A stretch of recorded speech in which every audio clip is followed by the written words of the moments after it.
Hi guys, in front of me is Samsung Galaxy A24 and let me show you how to clear browsing data.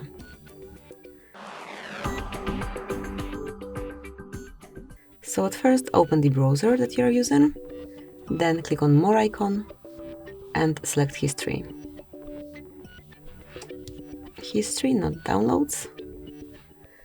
And select Clear Browsing Data at the top of the list. And now you'll find here Basic and Advanced options. Mark those that you want to remove and then select the time range. So you can remove history and browsing data from past hour, 24 hours, 7 days, 4 weeks, or even from all time. And this is what I would like to do. It's also the option that you have to apply once you want to perform a full cleanup. Then click on Clear Data, and that's it. As you can see, within a couple of seconds it has been done. Thank you for watching.